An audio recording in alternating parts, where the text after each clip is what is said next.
Hello, Peppers. It has been way too long since I last said that. Missed you? Not really. I did. And look who's here, Bill Wyman. Hi, Chaz. How are you? And I'm great. Happy New Year. Happy New Year to you too. I'm sorry we had an aborted podcast because we were so disorganized last Friday. Oh, yeah, that's okay. You're kind enough to show up again. 2021 already feels a little lighter on its feet than 2020. It does. I mean, everything's good. For a while there, it was a little bit hairy, but it's starting to chill out a little bit. Just a little bit. Wait for the impeachment trial.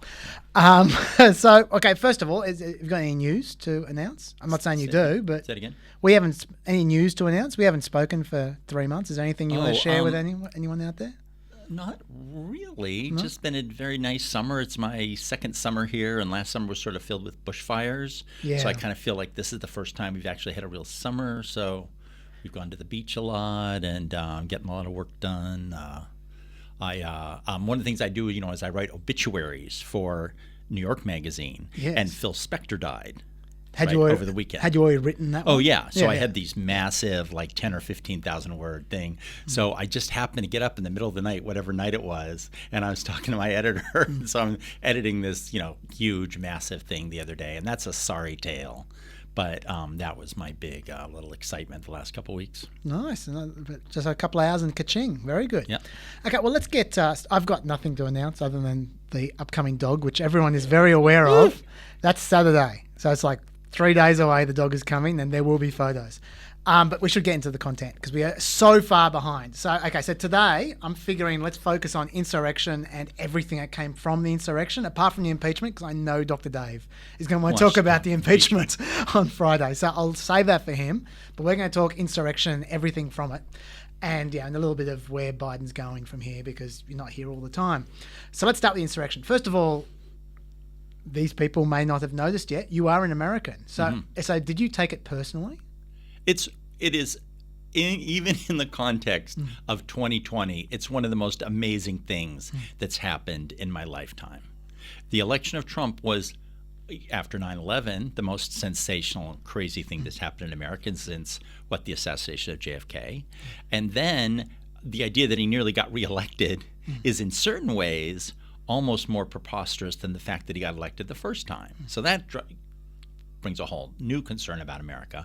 And then this actual idea of this, I called him a confederacy of dunces, overrunning Washington and then the Capitol and the chain of buffoonery that was involved, everything from the president and his kids and Giuliani inciting them in that big whatever they had, and then the fact that the rally, and then the fact that the Capitol Hill police weren't prepared. I lived in Washington, D.C., and I wrote a piece in the City Morning Herald about this, that I had a friend there visiting once who was a lawyer. I lived across the street from the Justice Department, and we walked over there. I said, let me take a picture of you next to Department of Justice. Guys came out of the bushes, asked for our... Washington is a very, very... I don't know if you know this, the Capitol Hill Police, I think there's 2,200 members of the Capitol Hill Police. Okay? It's a couple acres big. When I was in America... in 2009, filming for our TV show, I had the character, very loosely defined as a character, where I basically dressed as Osama bin Laden. I couldn't even do an accent, so I didn't really speak. But I was basically just walking around as Osama bin Laden in various circumstances. And when we went to America, we thought it'd be funny if the Osama bin Laden character came out and started taking tours around Washington and New York and asking, some might say slightly ominous sounding questions, like when does security knock off at this building? What would be the best way to get inside this building after it's closed? Like that kind of stuff, like just the, and I was outside the White House at one point in time and asking the gardener about, how would I best scale this fence? and then I would say it was like a movie. I would say there were 15 different guys emerged from bushes and trees, and the gardener, of course, was a Secret Service agent. Just Secret Service people everywhere. It was just and they were not visible until 5 seconds before I started talking. Yeah. And then they just came out of nowhere, and they were just everywhere. It's totally typical to be, you'd be walking down a dark, Washington in what they call Northwest is a very safe When you're living next door to the FBI, there's not muggings and stuff like that. But you'd be walking down this dark street, and all of a sudden these two black cars just burst out in lights and go driving off. Just it happens all the time. Yeah. And so the idea that they weren't ready, it reminds me when I lived there one night, one of the Kennedy cousins, or third or fourth generations, who was a representative from Rhode Island, drives into the Capitol, smashes into the concrete barricades at 3 a.m. drunk and on pills, right? They do that, yeah. And do you know what happened? What happened? They took him home. That's nice. He drove his car into the concrete bollards, right? Yes. Can you imagine if a Muslim American had done that? Okay, so it's obviously to me that there is this thing. Oh, they're white Republicans with Confederate flags. We don't have anything to worry about them. Well, the thing that struck me about this is that when we're talking about the security having double standards, because that was one of the questions, do they have double standards? And I think it's pretty clear that they reacted differently to this riot than they did to some of the riots that we saw last year. Sorry, what's going on here? Okay, thank you very much. But the thing for me was, leaving aside whether they had enough numbers, because you can understand one guy against 1,000, what are you going to do? But leaving that aside, there were times when you look at the videos, some of the videos that were online, I don't have any queued up at the moment, I'm afraid, but the riot didn't happen all at once. There were some people who just sort of came in originally, and they were just and they were pretty quiet. They were pretty calm. They were just walking up the steps gradually and calmly. And then there was a few more, and then there was a few more, and then there was a few more. But at that early stage, there were protesters. At that point in time, they were protesters, not rioters, but walking into places they weren't supposed to be. And there were police standing there watching them, not doing a thing. And you go, well, you weren't overwhelmed at that point in time. Why didn't you care then? And then, when it started getting a bit more serious, they continued to do nothing. And there's plenty of video of this. Yeah. And then when it got out of control, then all of a sudden they started to take it very seriously, and then they were responding. Yeah. But they were about 45 minutes late, as far as I'm concerned, in terms of responding appropriately to a mounting threat, which everyone could see coming. Everyone knew these people were coming to the Capitol. It wasn't just on the day. Weeks beforehand, people were saying they are going to go to the Capitol. Yeah. The experts who talked about this say there's 3 levels of failure. 1, they weren't prepared. 2, the response time, what they did once there was a challenge. And then 3, the response. So they failed on all 3 levels. And these security people say those are the 3 levels in which you do your security. And if we can get back to your original question, yes, I'm so offended. I'm so sad. I'm so embarrassed about America. It's absolutely ridiculous. And I'm embarrassed on 2 levels. 1, that it got this far, that Americans would do that we all have issues with the American government on all sorts of levels. And, when you live, again, the National Mall, people should know, there's the Capitol, there's the Washington Monument, there's the Museum of the Native Americans, there's the Black History Museum, there's the American History Museum. It's lined with all these symbols of American compromises and might and all this stuff. So the fact that any of that happened is tear-inducing. And then finally, the fact that they were such buffoons. Yeah. That just imagine if Trump, from the day he'd gotten into office, he'd gone to all the key departments. He said, "You're my guy. I talked to my buddy Vladimir in Russia. He's got dirt on you. We know what you have in your computer. You stay here in the Defense Department until you're called." Goes New York National Guard, Virginia National Guard. There's all these things he could have done in 4 years to be prepared for that moment. So when the goons came, he had this moles in the infrastructure to actually take over the government. But he didn't even do that. No. Really, his involvement really was stirring them all up at a rally and saying, "Oh, go fight at the Capitol," and it all came together. So the fact that it was done in such a stupid, reflexive, typically Trumpian, tactical but not strategic way is another whole level of embarrassment. My question, though, is why is this the crazies are not new. People acting like QAnon is the first time this has happened. It's not. They've been crazies for a long time. As far as I've been following American politics, there's always been that crazy group. They used to call it the 27% crazification factor. That 27% in any poll will believe anything. They're just idiots, essentially. Yeah. So why is this escalating so much now? Yeah.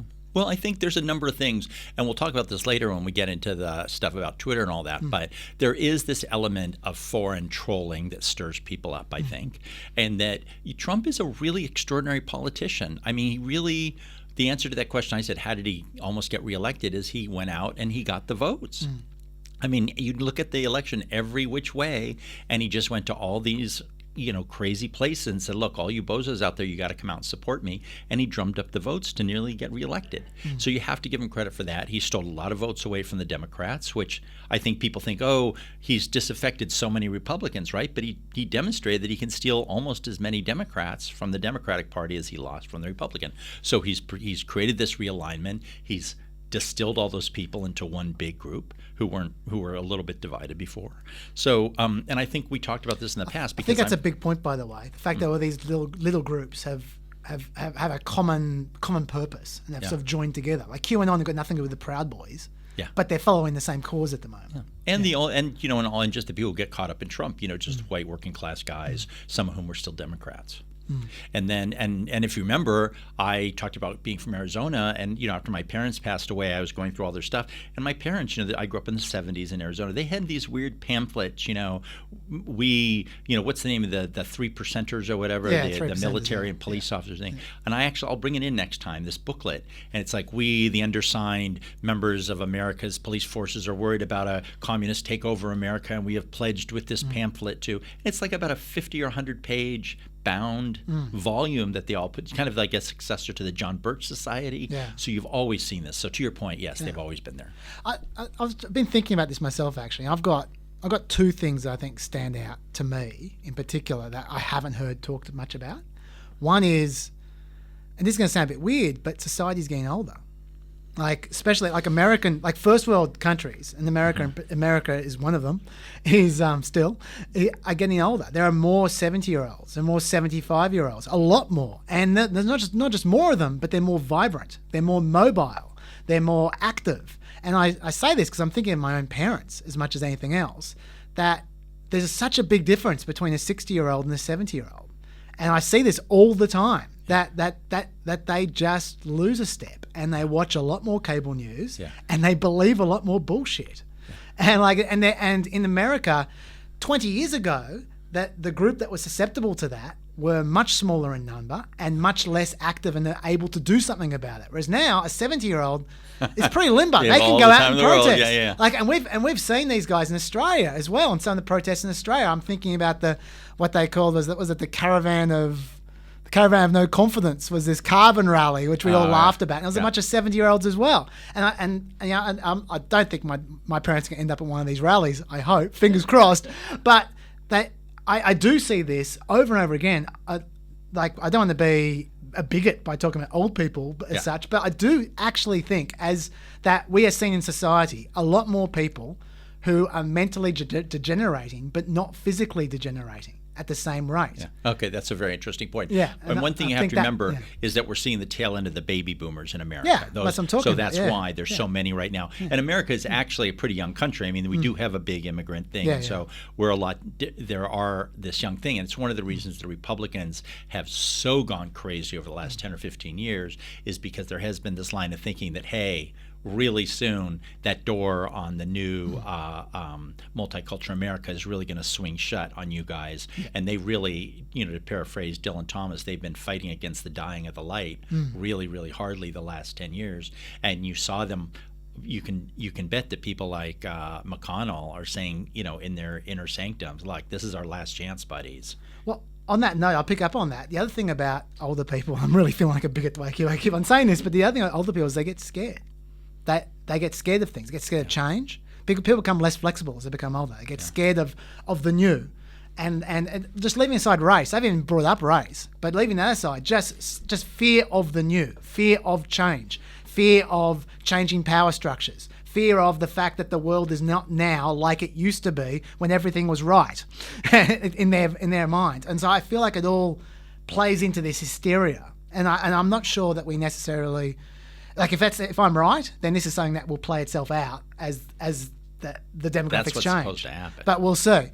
The other thing I'd say is that obviously polarization has been increasing further and further and further over the last 20 years.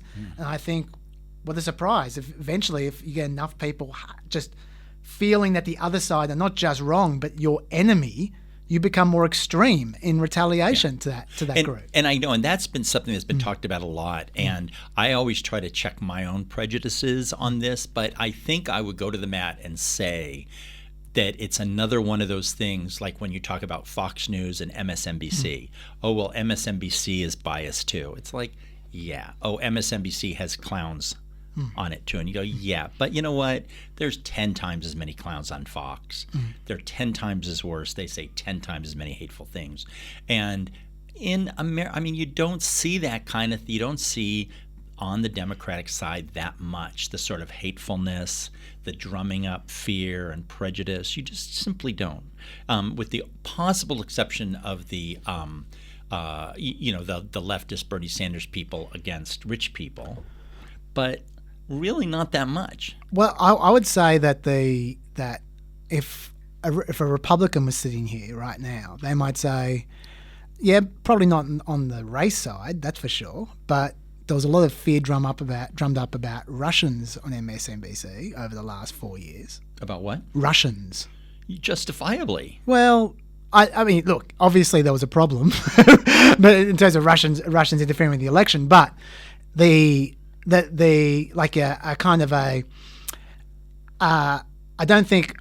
it's fair to say that people were accusing everything of being associated with Russia at one point in time there, around 2017, 2018. And oh wait, you mean with the Mueller report, stuff like that? Yeah, I mean before. I mean, yeah. I mean, while the Mueller investigation was going, people were jumping to conclusions about everything. Going, well, that's Russia. That's Russia. That's Russia. Russia was just everywhere. Putin was just the puppet master of everything going on in America. Yeah, it's just like even now, Nancy Pelosi and Hillary Clinton in a podcast the other day were still talking about whether Trump talked to Putin on the day of the insurrection, as if Putin might have been in control of it somehow. Yeah, okay, that's pretty silly. But you did have the Mueller report, who basically said, pretty much. There's definitely something going on. And the ways he talked to him without having anyone recorded there, and his political and financial involvement. I mean, I think that's, if we turn it around, I mean, what would the right be saying about a Democrat who had done those things? It would just be deafening. That is fair. But so anyway, so there is this polarization, and it's really sad. And I'd be willing to be shouted down if anyone has has something different to say about it. But I just kind of feel like the anger and the hate and the degree of the harshness on the right and the corresponding silence of the people next to the guys doing that is pretty extreme. I think that's certainly true. Okay. We should say that as well that once again on the whole, this whole thing has happened before angle. According to the University of Maryland's START database, like to put in a source every now and then, there were more small terrorist attacks in America in the 1970s than there were in the next 36 years combined.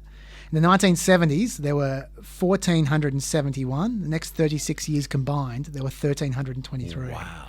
And you mean, is this like the Weatherman era and stuff like that? Yeah. And and they were tiny. They were small. They were little bombings here and there, but they're bombings. And the people who were around them probably didn't feel very nice. And I wonder if we're entering another era like that.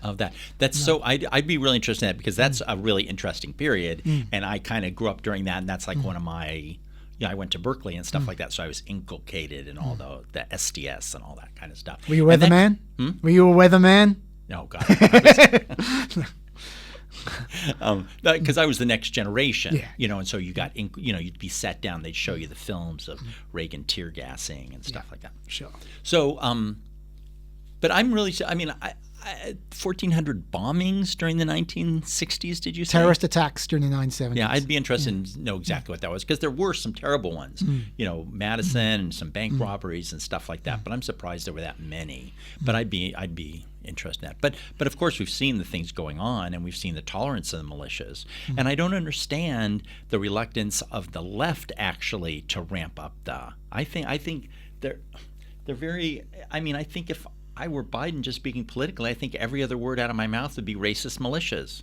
Are you on this? I'm happy to talk about unity, but I'm not going to be talking unity with racist militias and people who are trying to bring down our democracy. My Republican friends, I'm happy to talk to you as long as you disassociate yourselves from those racist militias. Well, he did he did But I mean, name they should check. all be talking. They should be saying that every other word. No, I understand what you're saying. Yeah, I was going to say he did name check white supremacy in his the other inauguration day. speech, And it makes headlines, and it should be something that is, again, it's out of everyone's words. Everyone's mouth. Do you buy the idea that Congress people were insiders helping them out? I don't know. I really honestly don't know. But some of the you got to remember, the United States Congress, the House of Representatives, senators are relatively serious people, with the exception from some of the very non-populated states, and sometimes those people get elected, and you can't really figure out how they got elected. But on the whole, you don't have too many 100 IQ senators. Okay, the House of Representatives is a much different story, and it's on both parties. Yeah, there are people on both parties who are completely embarrassing. Even from weird places. There's Democratic representatives from Texas who you just can't even believe are entrusted with this sort of thing. I think I mentioned one time I interviewed a representative from Arizona. I couldn't believe that she was running a donut stand, much less being a representative.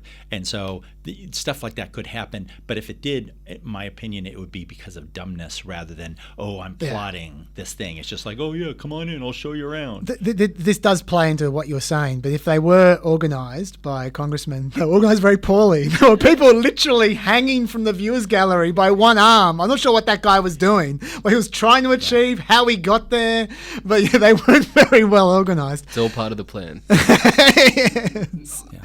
And just out of curiosity, how did you view it? Were you sitting there, oh my God, how did this happen? Or what was this? I mean, did the enormity of it strike you much?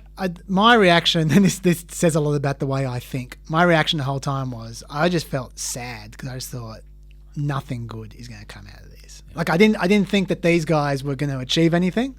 But I just thought the backlash to this and how this is going to the ramifications for both parties, for just politics full stop, is going to be terrible in the long run. See, it's interesting. And I'm going to get to some of that. It's interesting you say that because I actually think the exact that when someone says that nothing good is going to come of this, it's like, it's almost accidentally that happened and the backlash is going to be worse than it. But actually the backlash, which is richly deserved, I don't think is really going to happen. I mean, they're not going to impeach him. And the Republican Party, which you'd think at this point would be thrown into the Atlantic and Pacific Oceans, is still going to be around and strong. I'm not talking about the ramifications for Trump. I'm talking about things like a focus on domestic terror and where that goes and laws that are changed. Like I was watching that going, okay, how many laws about protests are going to be changed because of that? Oh, yeah. And I have the numbers coming up. Oh, good. Okay. Cool. Because that's something I've been focusing on. Because as soon as it happened, I thought, someone is going to exploit this to do things that aren't very good. Right. But anyway, and in general, whenever there's an escalation, it begats more escalation. You just go like this is bad enough. The next thing is going to be worse because of this thing. And it just keeps on going. There's always a retaliation. But it's also unclear what it is because we all want people to have their say. Yeah. It's like totally great to have people outside the White House saying Obama wasn't born in America. Let him stay all night. That's great. And the left, I don't think, has ever realize this. They should just go to those people and say, we support your right to be stupid and say silly things and just there we do have to worry about people plotting actual violence. But on the other hand, I think it's also pretty much documented that it's very difficult for the establishment police forces to do that about domestic terrorism. They've done a terrible job. And remember, even there was all this talk about how the IRS was targeting right-wing. Yeah. And that was completely based because in the wake of Trump and the Tea Party, there were all these scams coming and they were trying to protect the people, right? But of course, they turned that into, and I'm sure the people at the IRS said, okay, hands off, let's let those people. And then you have people like Steve Bannon with his build the wall scam, right? Yeah, well, we're going to get to the pardons. Okay. Just briefly, I just because I didn't talk about it on the show, I should tell people at home where that's at, that tours thing, the Congress people giving tours. Oh yeah. Because I think that there hasn't been sufficient information brought out about that. So I just want to bring it out. For those who are interested, firstly, it's an interesting area about the tours because I'm talking about the Congress people potentially giving tours to people who then knew where they were going the next day. Right.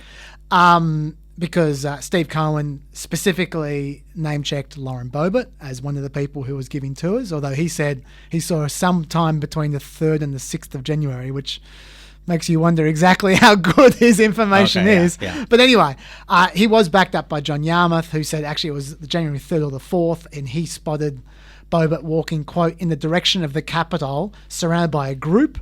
Heath Schuler said that he was unsure whether the group of people, he saw them as well, but he wasn't sure whether the group of people were actually with Boebert.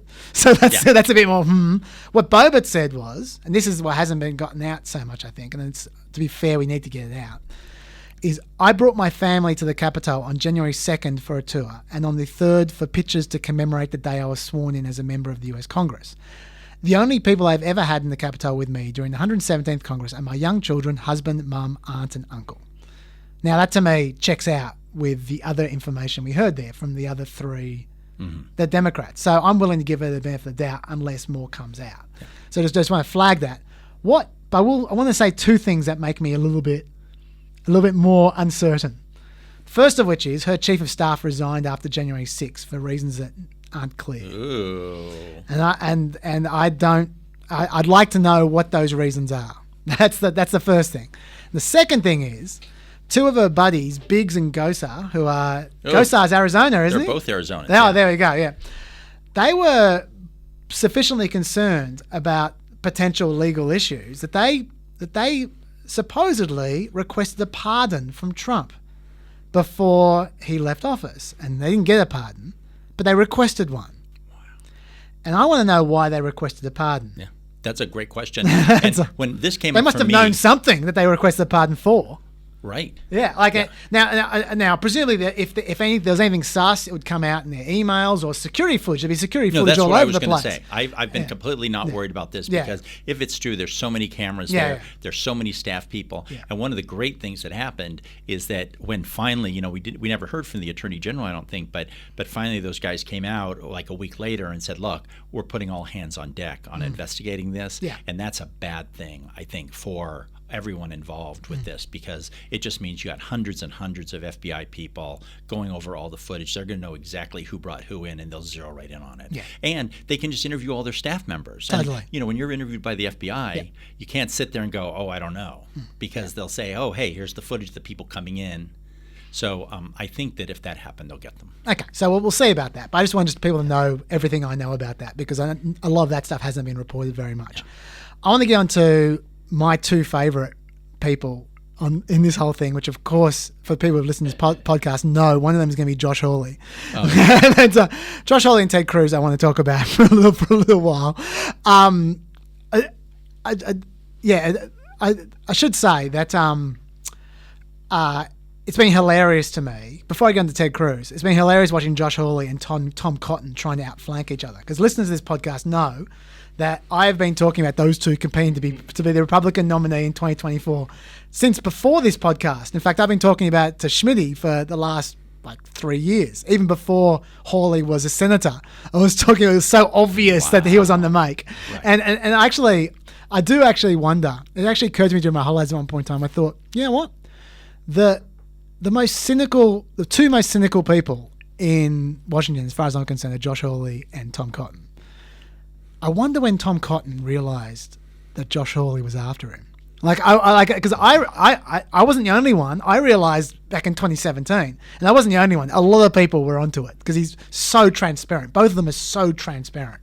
But Cotton being the person who's most interested in his own presidency, he must have been onto Hawley really early, I reckon. I just love to imagine that moment when he suddenly realized there was another one of him walking around on their way like a missile, a guided missile. But anyway, the Cotton got smart in this one. I don't know if you've followed this, but Cotton made the smart choice. He was hanging around the Stop the Steal guys for a long time, and then when things started to get out of hand, about 3 days before Stop the Steal, he bailed at exactly the right moment. And because he's coming across a little bit more professional. Exactly. Insurrectionist. And the quote from him was, "This was 2 days before Stop the Steal, before the rally. I'm grateful for what the president accomplished over the past 4 years, which is why I campaigned vigorously for his re-election. But objecting to certified electoral votes won't give him a second term. It will only embolden those Democrats who want to erode further our system of constitutional government. So that's great. He wraps himself in the Constitution and bags the Democrats. Yeah. Perfect. Well done, Cotton. Very well done. But Hawley wasn't quite so smart, so he got caught right in the middle of it with his, his big fist of salute to the protesters. And so now he's backpedaling really hard. When asked about how the rioters and rally-goers thought that they could change the election results, Hawley said, I was very clear from the beginning that I was never attempting to overturn the election, which is complete bullshit because the whole time he was talking about that, like there's a quote here from January 4, when asked on Fox News, are you trying to say that as of January 20, President Trump will be president? And Hawley said, that depends on what happens on Wednesday. This is January 6. I mean, this is why we have the debate. So let's say there's no getting away from it. But he has shown to me why, this is why I love Hawley and Cotton so much. Hawley's shown to me why he's got the edge. His ability to take a negative and turn to a positive. Like the way I once described it on this podcast was saying he turns water into wine with an H in the wine. Oh, absolutely. Yeah. Do you go on? They're all good at that because I remember one of this is 5-6 years ago now, Ted Cruz, there was actually a minor terrorist attack in Texas. And I forget exactly what it was. And Ted Cruz had this great quote. He goes, this is another one of these liberal attacks on our democracy. And it was a right-wing crazy guy. So they're very, very good at that. Well, in this case, Josh Hawley, basically all that happened to him is people have asked him people say he should resign, all right, which, whatever, that's how Congress goes. Yeah. When you screw up, people ask you to resign. Yeah. Right? No one ever listens to them, but that's what happens. Then he had some donors bail and say they don't want to donate to him anymore. And then he had his book contract ripped up by Simon & Schuster. And within 4 days, he was taken up by Regenary, which is a conservative publishing house. So he didn't miss out on anything there. Right. But a little, but yeah. Yeah, but he's now decided that he is the country's #1 victim of cancel culture as a result of this. He's on the front page of the New York Post talking about how he's a victim of cancel culture. And and it's hilarious because until now, he was part of the preppy elite.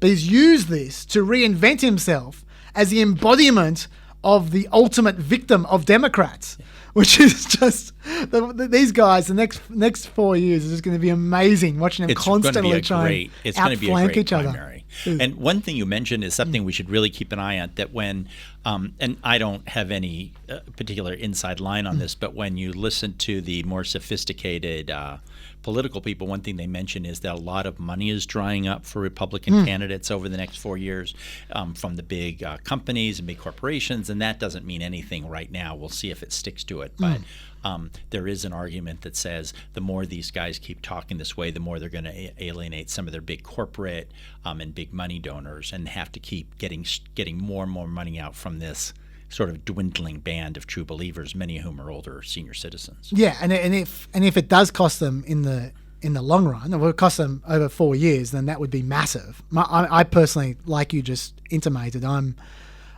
implied, I'm suspicious that it will last 4 years. But if it does last 4 years, then that's huge. You had the U.S. Chamber of Commerce coming out denouncing this very early on, which is a huge thing.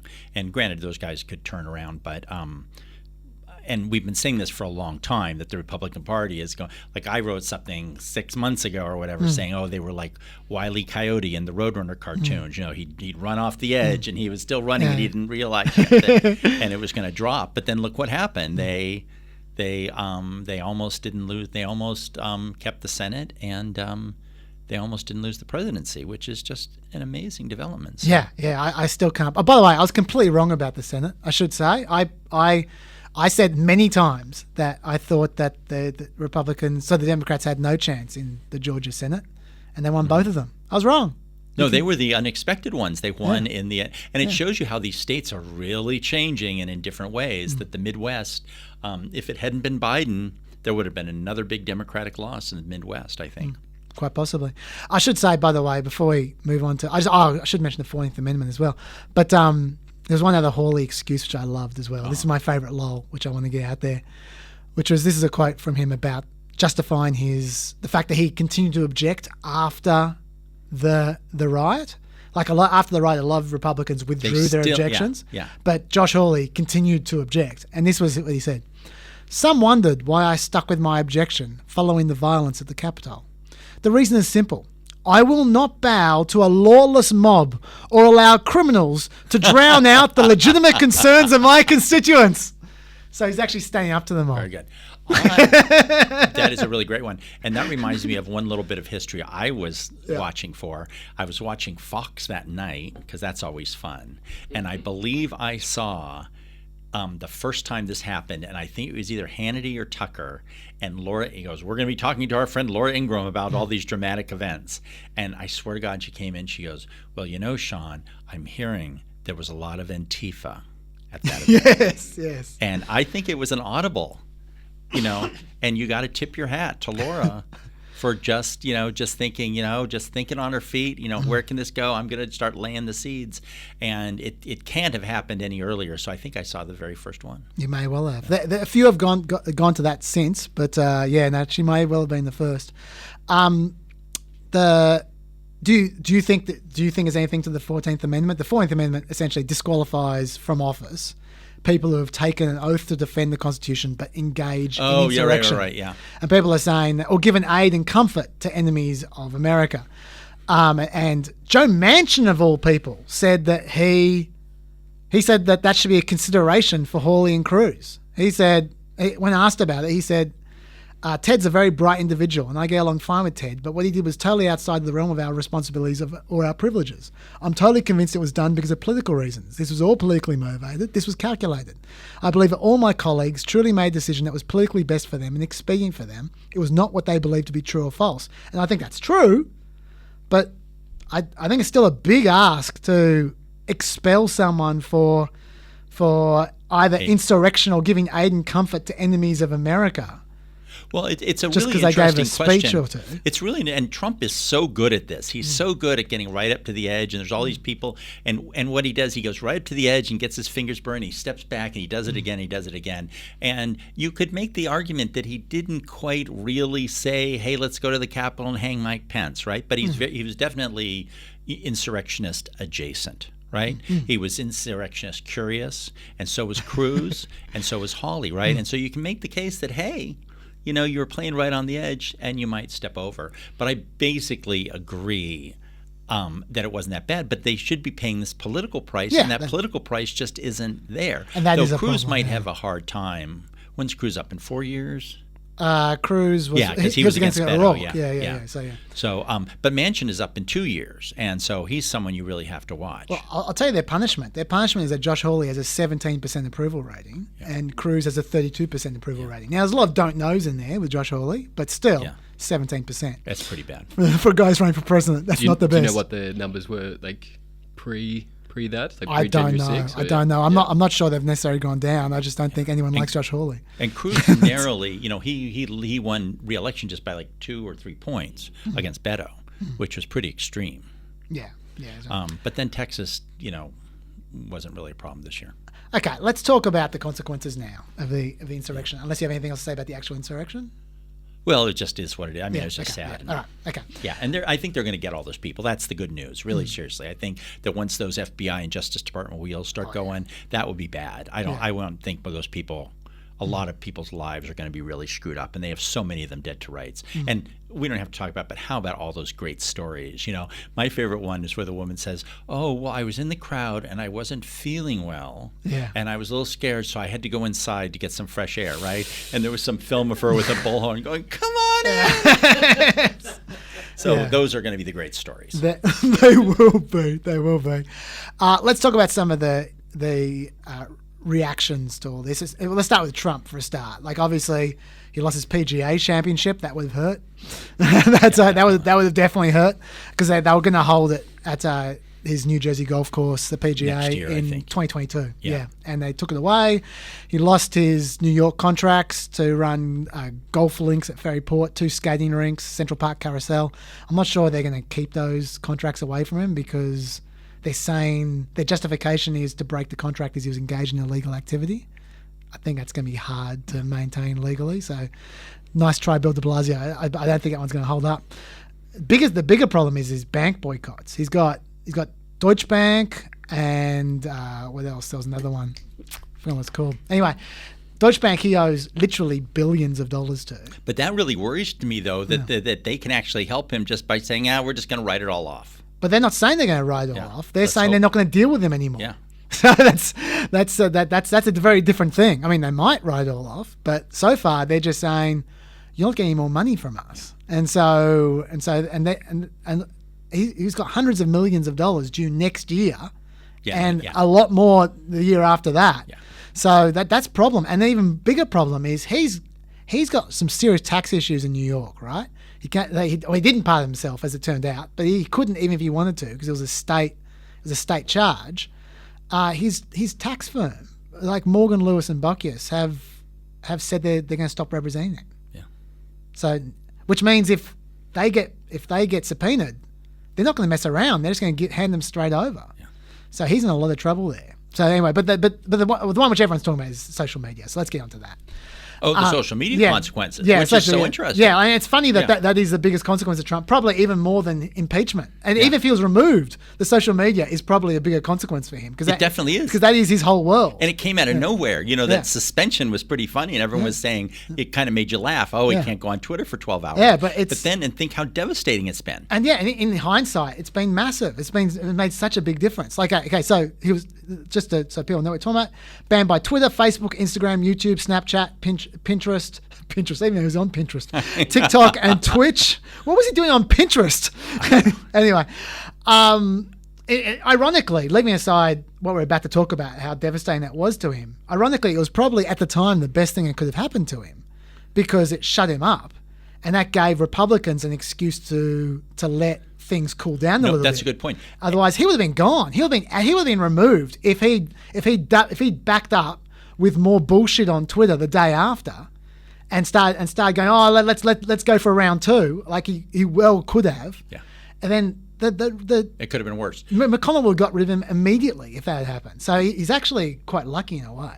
I think that's really true, and I think there was two steps to it. I think the two are that they cut him off Twitter, so he was silent, and then I think one of the most consequential sentences uttered in those weeks was McConnell saying, "You know what? I'm open to the whole impeachment thing," and I think that also shut Trump up because even Trump, I think, could have gotten that message that if he started keeping the pot boiling, McConnell gave him a very, very clear signal. And I think in the history books, that's going to be the very, very key thing, that if McConnell hadn't said that, if McConnell had said, no, this is outrageous, you can't impeach the president, and if Twitter had been there, it would have created a much different atmosphere. So McConnell really did him a favor by pushing him back. The most interesting thing to me about this, though, is something which hasn't been reported very much, which is, this is according to CNN and anonymous sources. So whether it's true or not, I don't know, but maybe. Apparently, his aides, Trump's aides, when he was banned from all these social media platforms, tried to get him on Gab, which makes sense. That's the first thing you would do. I expect them to go straight to Gab, which is the right-wing Twitter, right? And to keep on going on Gab and say, everyone come on over to Gab now. Here we go. And his aides tried to put him on Gab, but Kushner and Dan Scavino blocked them. Now, if that's true, that's really interesting. That these guys made the decision that no, we're going to make it a total ban. Yeah. And I do think it was a smart thing to do. They did, yeah.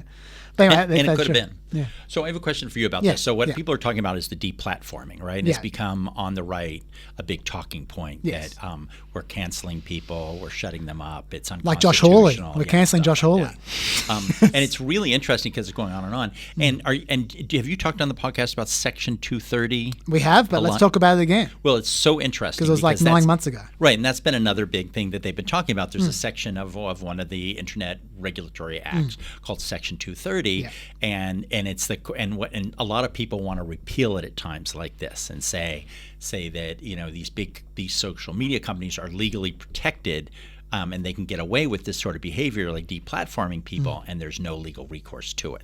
And it's really one of the most fascinating aspects of free speech in America. So when you hear about 230, you're going to hear a lot of right-wing people talk about how terrible it is, but it's actually a very elastic and two-sided phenomenon. Okay, so and it came out of this very complicated chain of events, and I worked on the internet during all this time, and so you kind of know these things. There was a big case involving AOL, remember that? And there's always, anytime you talk to law in America and the internet, it always comes down to child porn.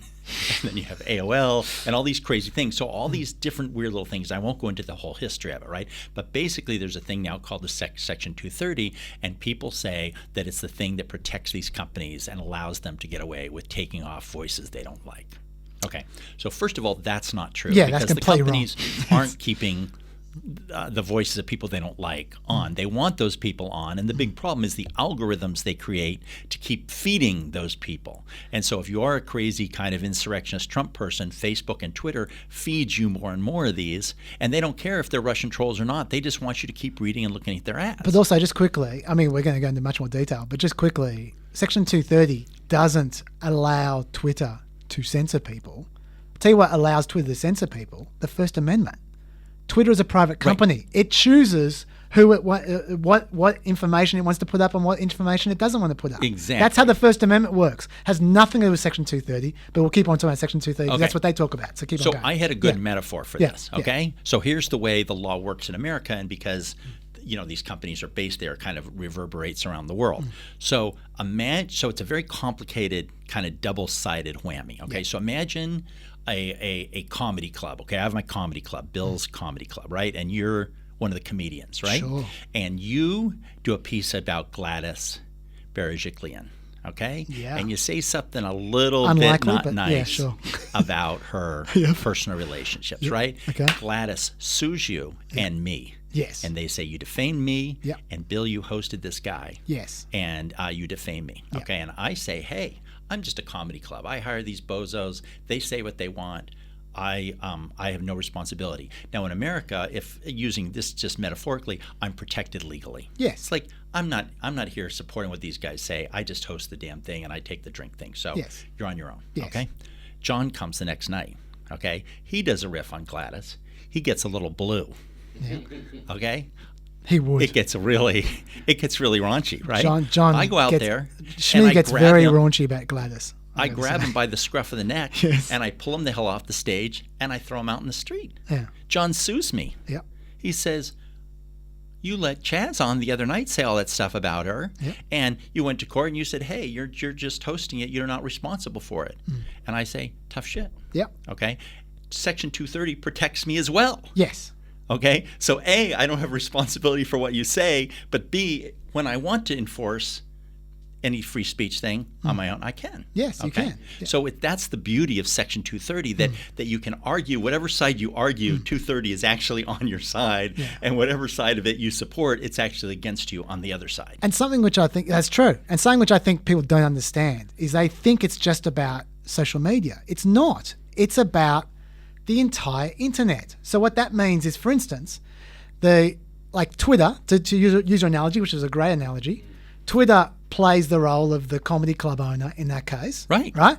But so does the New York Times when they run comments on their articles. Exactly. It basically, if you are not responsible for, if you didn't place those words there yourself, you are not held responsible for those words. Right. The person who placed those words are responsible. Right.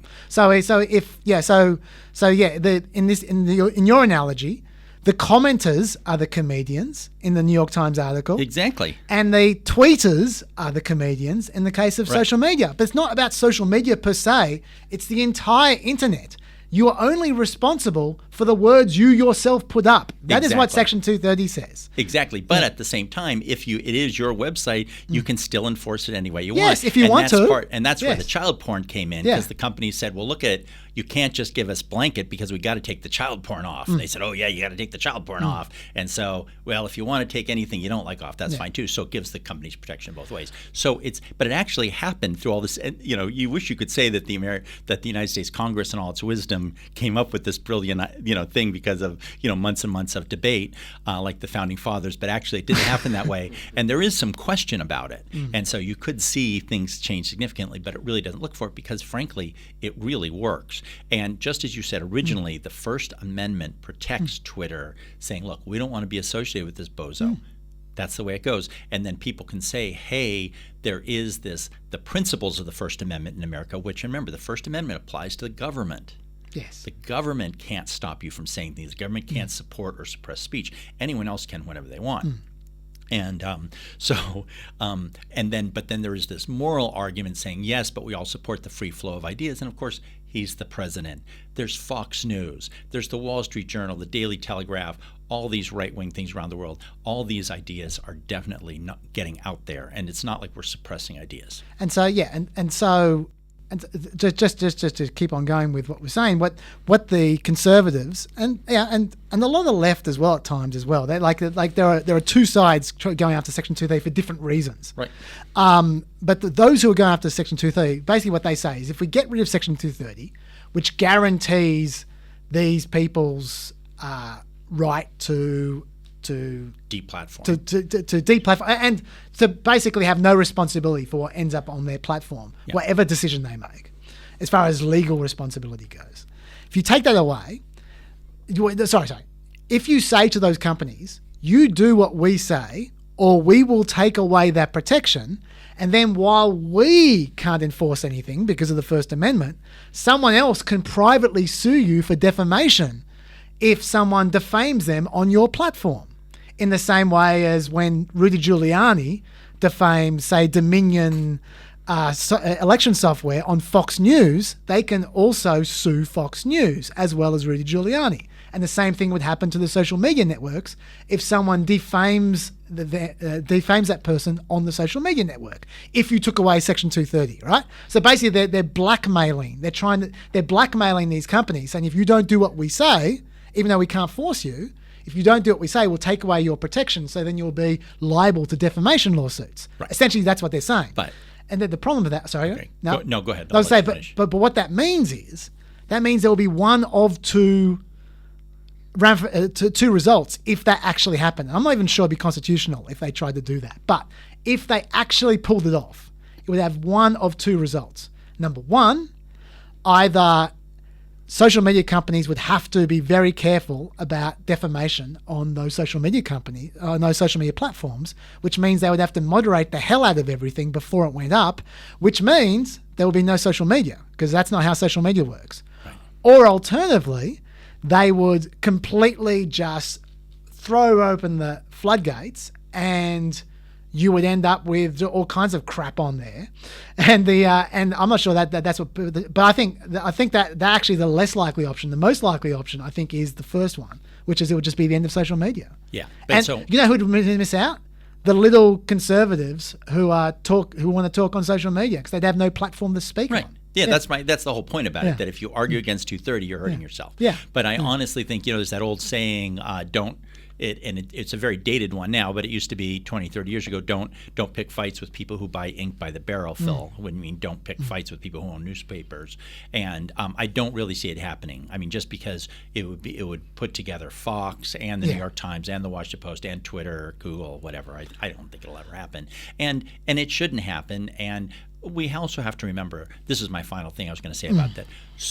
Virtually, even by current American political standards, the bad faith arguments in this thing is almost at 99%. Okay, that's quite a high standard. I mean, there's absolutely no genuine political feeling about this, any actual sense, any plan for an actual law or anything to change. It's almost virtually entirely performative, and to get that group riled up any more than they already have.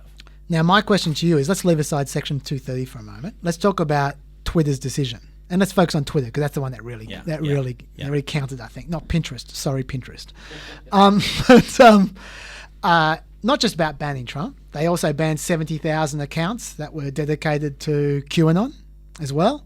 And Apple and Google then banned Parler on their services, from actually distributing the app.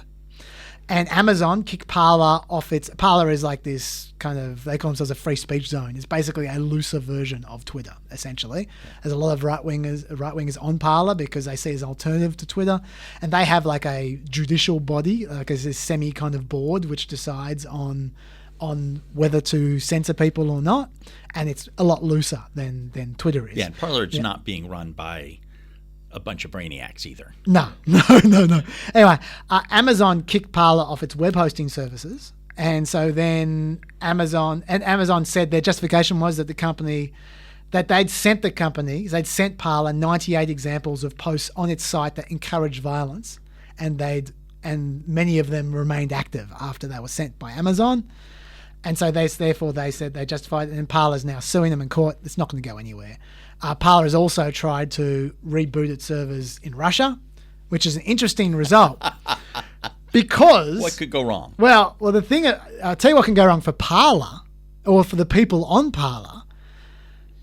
As cynical as we get about American intelligence, they have a lot of boundaries about what they can and can't do to American citizens in America. They have no boundaries on what they can do in Russia. Oh, that's interesting. So if these dudes, if the dude with the horns and the face paint turns up on Parler on a Russian server, they can trace his ass. They can trace everything about him from Parler. So the fact that it's based in Russia now, if that continues, man, those guys on the right, they won't know what hit them as far as intelligence tracing them goes. They will be all over them. So that is one ramification of that. Right. But anyway, but let us leave that aside. What do you think? What are your feelings about this? So do you think it's the right thing to do for Twitter? Do you think it's the right thing to do for Parler? Because they're two very different scenarios. Absolutely both. Yes, on both cases. And the thing about Parler is that, again, Amazon has this thing called Amazon Web Services, and it has nothing to do with selling things on Amazon. It just hosts websites, and Parler can get hosted anywhere. They can do it themselves. They can just build a bunch of racks and put Parler in it. It's no big deal, and it makes things uncomfortable for them. And there's a bunch of technical things that screw them up a lot, but you can just reconstitute it very easily. So that's just a simple association. I don't want to deal with you. We think you're jerks. Get out of here. You violated our terms of service. And someone pointed this out that the National Enquirer, which published the porny selfies by Jeff Bezos, is hosted by Amazon Web Services. Okay, so they don't care really. You got to go a long way to get this. And let's not forget, we're talking about people who invaded the United States Capitol, with some of whom had plans to execute elected officials and to stop the results of an election. So let's remember that the people we're dealing with, this isn't a close call. This isn't free speech. These are violent, disgusting people who are trying to screw up America.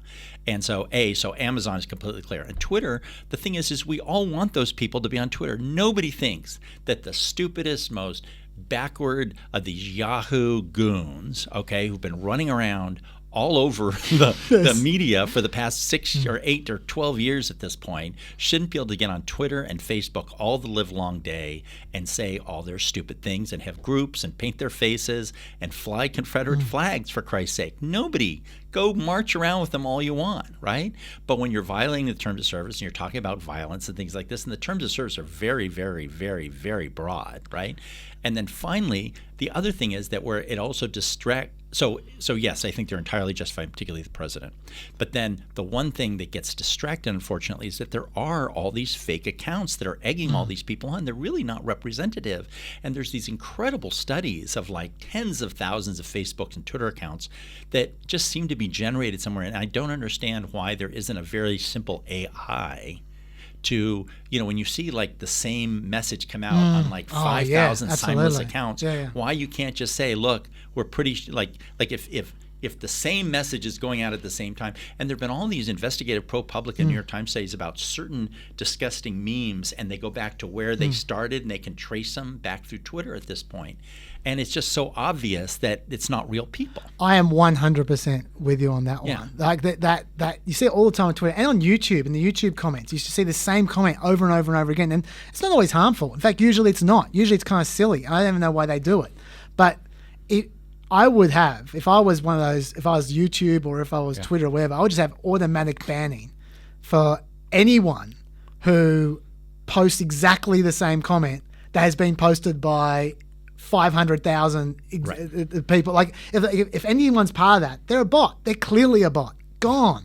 Like, no human being will tweet word for word exactly the same message that all these people have done. So and it's hard. And people should know it's hard because it's easy, like if you're in Russia or Slovenia or somewhere, to do this thing where you have 5,000 computers all, running through Tor or whatever, all changing the IP address every 3 minutes. And I realize it's complicated, okay? They shouldn't just think it's like, magic or something like this. But it seems to me there should be a very simple AI thing to identify these things, figure out what's going on, watching when they come up, and follow these patterns. So I think they've kind of let the team down on that. Yeah, well, what I would say is for some of the other stuff you're saying, first of all, I don't believe that 70,000 accounts were advocating violence.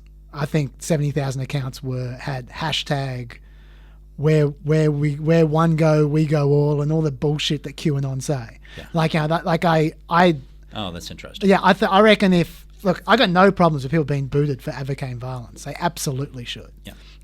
But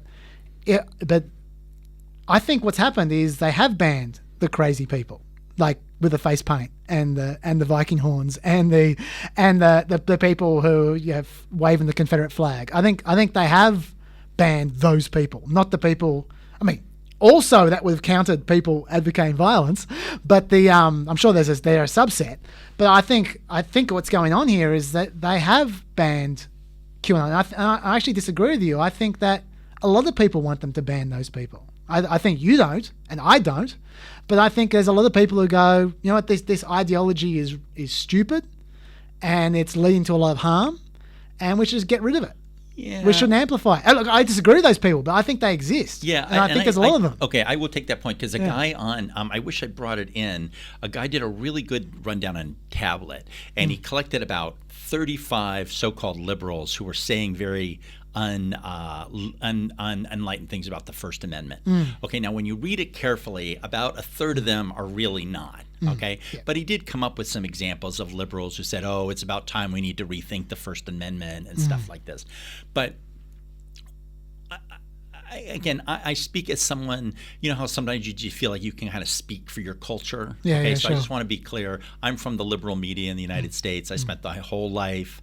I worked at NPR. I worked at Salon. I worked in the alternative press.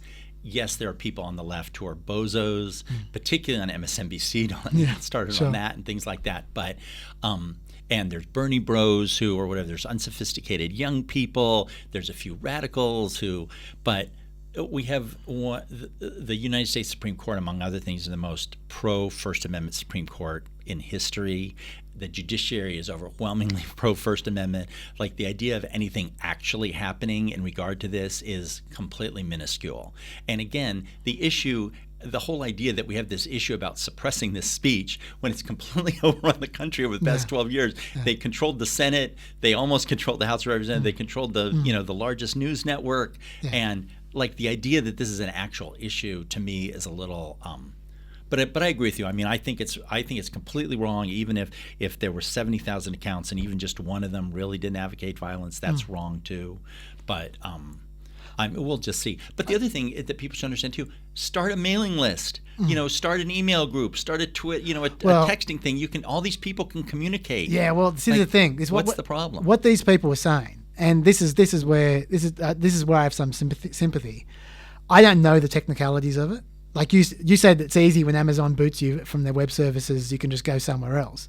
The impression I get is that Parler is having trouble going somewhere else, which is why they're in Russia at the moment, right? Trying to get on the Russian server. Problem. But I mean, you can literally just buy a bank of computers. No, I set understand. it up. I understand. You can run Parler technically off an old Macintosh. Yeah, all I'm saying is that they are saying that the usual argument used by people like me is, you know what, it's a free market. Twitter can do whatever they like. They're a private company. If you don't like it, start your own social media company. And they said, yeah, we did. We started our own social media company. Amazon then fucked us off. Right? So what's the next thing? Oh, we got to start our own web services as well. And then what happens when that's deplatformed in some other, like, just keep on. What happens when the credit card company says, oh no, you can't. We're not going to take any payments for you. And then, okay, we'll start your own credit card company. And then you keep on, like. You keep having a situation where there's more and more and more and more things that you need to set up in order to have your free speech. And at one point in time, does it get to the point where you go, well, I don't have free speech. If I go set up billions of dollars worth of infrastructure to make it happen, that's a problem. Okay. Yeah. Two things I'll point out. One is that that should create a market. Okay, that, hey, there's all these places like Parler going out there, AWS isn't supporting them, all these other places aren't. I'm going to start a company that's specifically designed to let those places go online. Okay, so in theory, the market should adjust. In theory. Okay, number one. And number two, I hope it does. I'm so sorry, you're just going to have to make do with one person in Congress, Fox News, the Wall Street Journal, and a network of right-wing radio stations across the country, websites like the Daily Caller, the Federalist, and National Review. It's like there's not any plausible argument that these voices are not being heard. The other thing, the other point I make from them before I go to the other side, because I've got the other side's arguments as well. But you're making a good point. Thank you. The other point that they make is they say, well, okay, if we're going to do this, advocating violence is out. Sure, let's do that. But there were plenty of BLM guys advocating violence 6 months ago. In particular, there were plenty of Antifa guys who are online talking about smashing police this, police that, and none of them got banned. Now, having said that, 4 Antifa groups were just banned from Twitter like 2 days ago. Yeah. So maybe that's changing.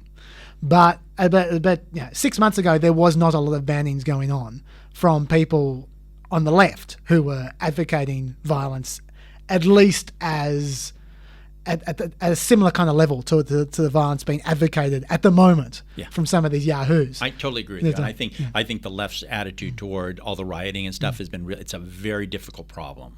It's a terrible, terrible, terrible, heart-wrenching, awful problem made worse by the Antifa people who are as worse than the and the thing about the Antifa people is that they are freelance anarchists basically, and again, having lived in the Bay Area for most of my life, like it's just like, oh my God, like you just see these people hanging out on hate Ashbury or whatever, and you just got so obviously they've been weaponized themselves too, and they've been weaponized, which is ridiculous and sad as well.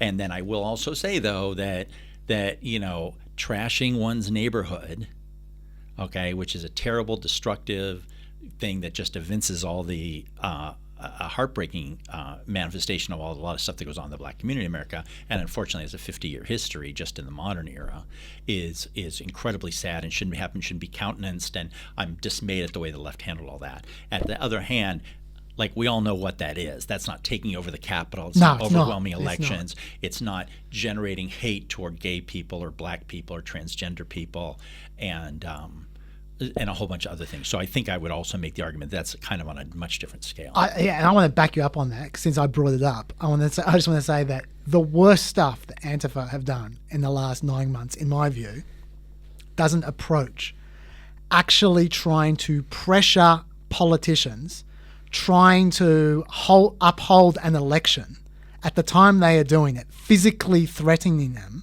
and potentially actually assaulting and kidnapping politicians at the time they're doing their duty to uphold an election. There's nothing worse than that. That is Confederate flags.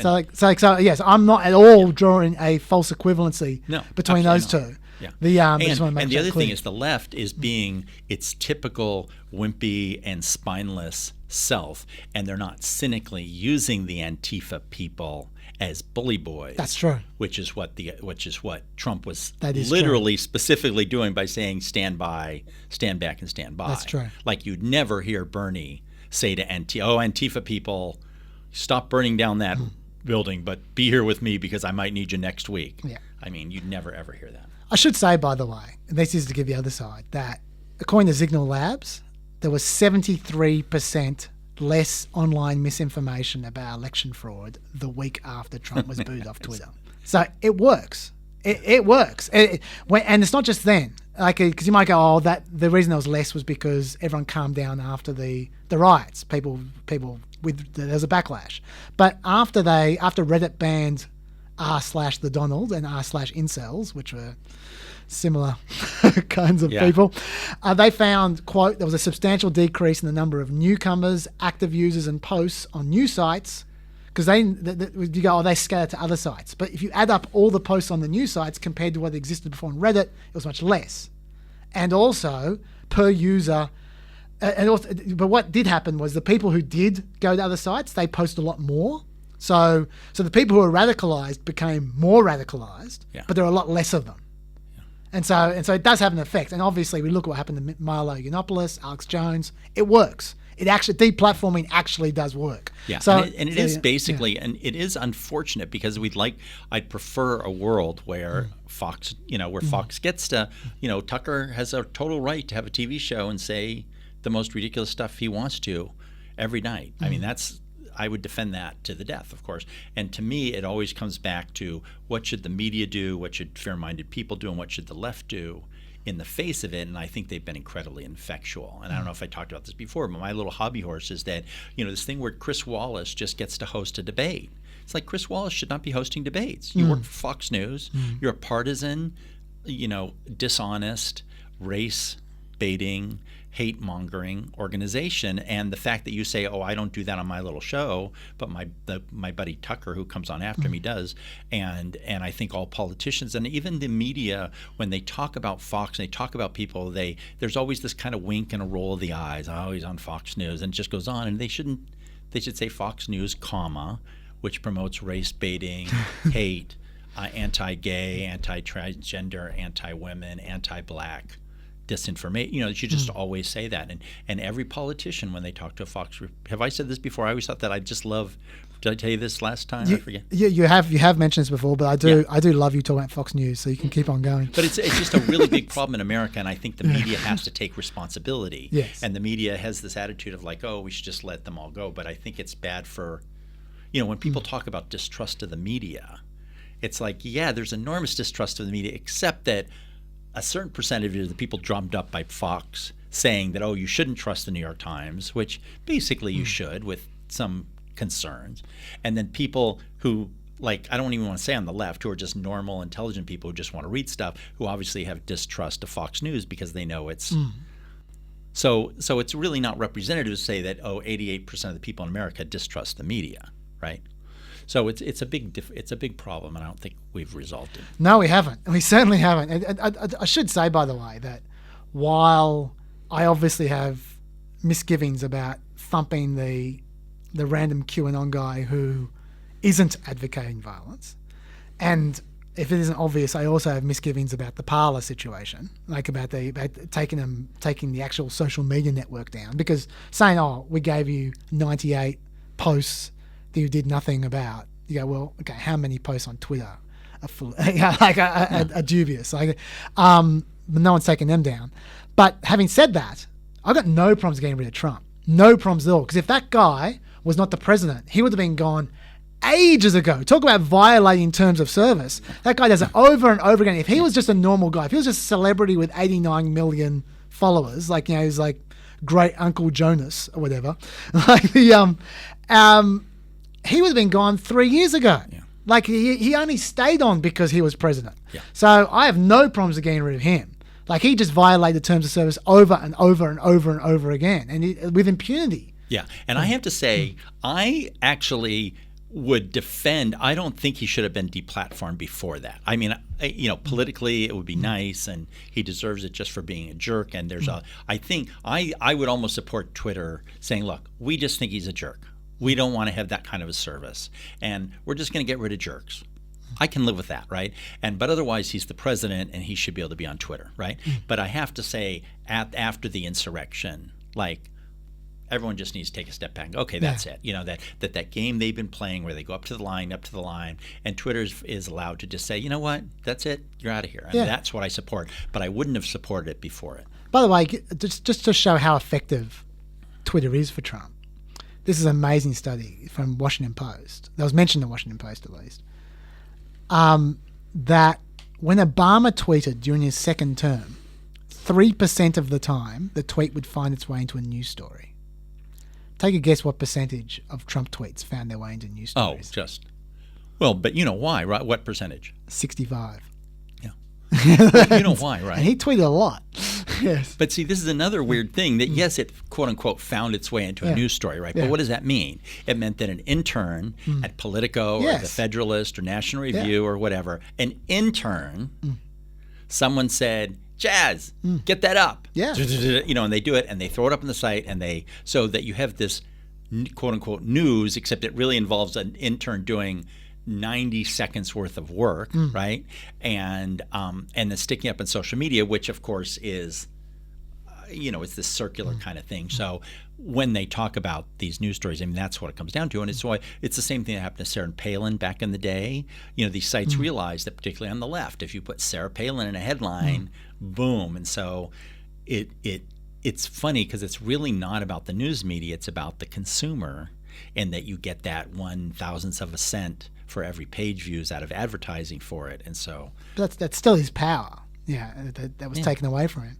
One other thing about the politics of this as well, by the way, there's a quote I saw from Jennifer Palmieri, who was Hillary's communications director, which I thought was a great point. It does not escape my attention that the day social media companies decided there actually is more they could do to police Trump's destructive behaviour was the same day they learned Democrats would chair all the congressional committees that oversee them. I think that is an excellent point. I think that's a great point too. Yeah. The other thing which would, apart from the banning, is the process. Like, it's just so not transparent. Like Navalny did his whole Twitter thread about this. Actually, I'll read it because I respect Navalny. He's good. This is what he said.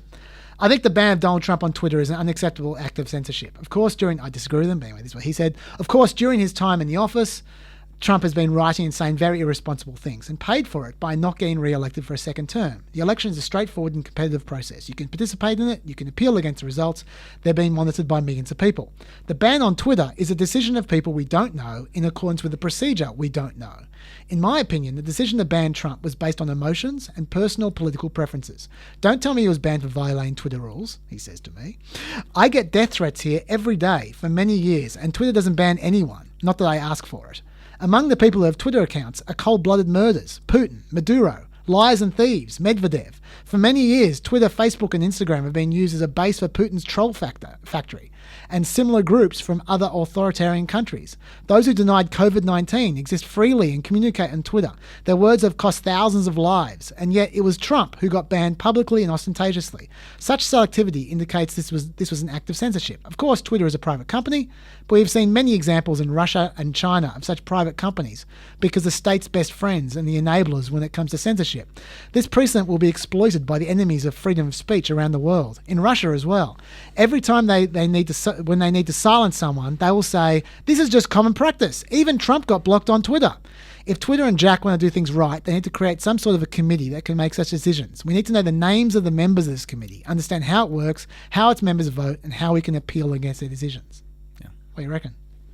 Yeah, no, I agree with half of that. Yeah, I think it's a really good point about all the other heads of states and things like this. And again, I think there's a better argument to be made saying that we think he's a jerk. Like before the insurrection, I think they could have just made that argument that we just don't. But obviously, all the death threats and stuff like that, they don't do that. And obviously, all the troll farms, and again, people should understand that it's not a bug, it's a feature. Yeah. That Facebook and Twitter feed this stuff and push it out to people so that if you're a MAGA type person and there's all these Russian troll accounts that are stirring up MAGA type people, they put those in touch with you, right? So if you're on Twitter, if I'm on Facebook and I'm into cats, right, and I have all these cat things, then Facebook is going to say, oh, you should join this cat group, you should follow this person, you should follow that person. And that's what they do with these things, and a lot of them are fake accounts. And so that is the other thing that doesn't get talked about, these troll farms, and they should be controlling those. You said that there aren't any solutions. I've got 3 potential ones. Okay. I'm not sure any of them are going to work, but I'll just cite them. Twitter's got one, actually, which we will hear more about in the next few months. They're creating a user-generated fact-checking system called Birdwatch. And what's going to happen is basically they're going to have upvoting on they're going to crowdsource fact checks, like when someone, so that someone can mark a tweet as with some kind of extra information. Like they're saying this is satire, or this is not true because of this, or something like that. And then a user who gets upvoted a lot is going to be given higher priority. So if someone has a long track record of getting upvoted with their fact checks, they will be towards the top of the fact checks. So it's basically doing Wikipedia, for fact checks on Twitter. And they'll be appended to the tweets. And I'm interested to see how that goes. Yeah, well, you know that Tucker and Sean and Laura Ingraham on Fox are just going to be, I've been getting downvoted. I'm sure they'll whinge, but that's nothing to do with Twitter. That's the people. Yeah. Yeah, so they can complain to the people. Yeah. Anyway, that might not work, but I find that an interesting way to address misinformation, at least. Because I don't think those warnings do a very good job at the moment. Second thing, we talked about the freedom of the First Amendment. Why isn't the US government set up a social media network? Wait, excuse me? Why isn't the American government set up a social media network?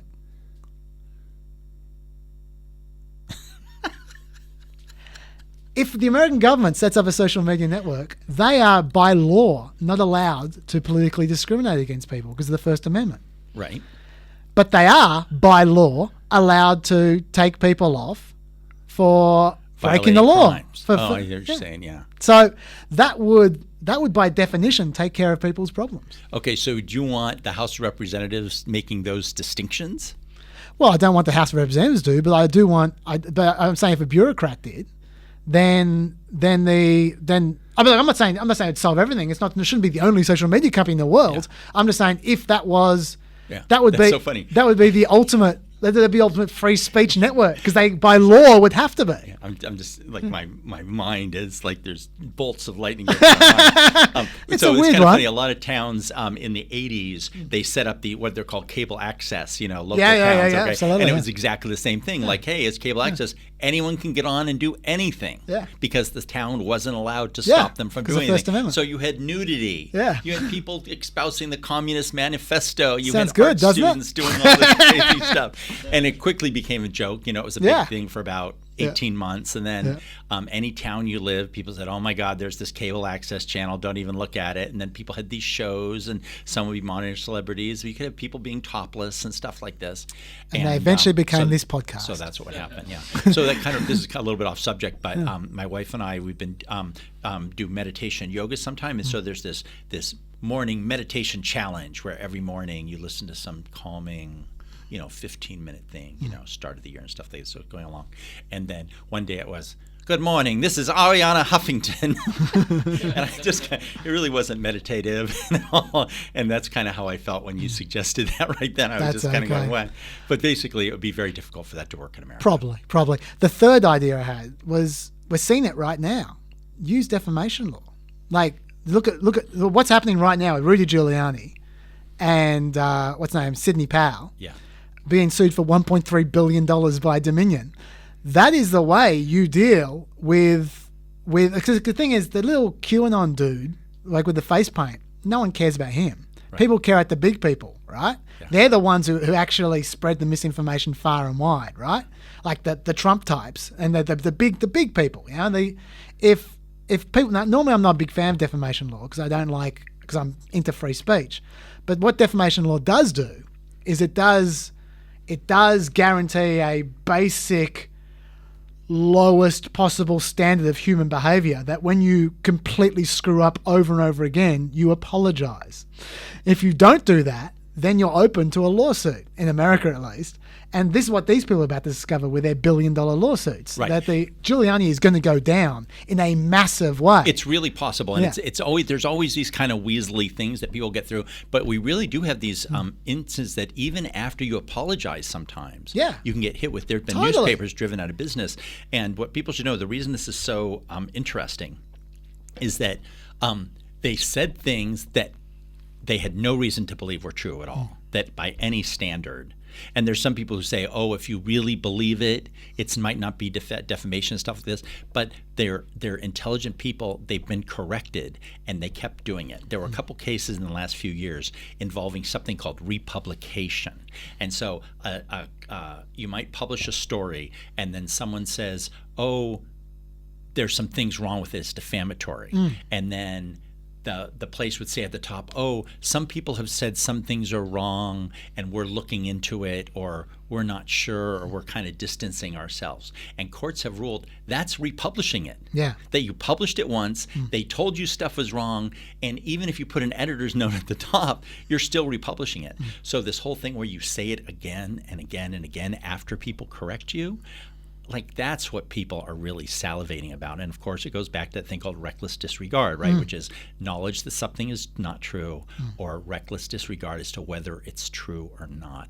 And that's appealing. That's applying to what they call a public, quote unquote, public figure. And of course, with a quote unquote private figure, it's the bar is even lower. Yeah. So that's why people think they might be.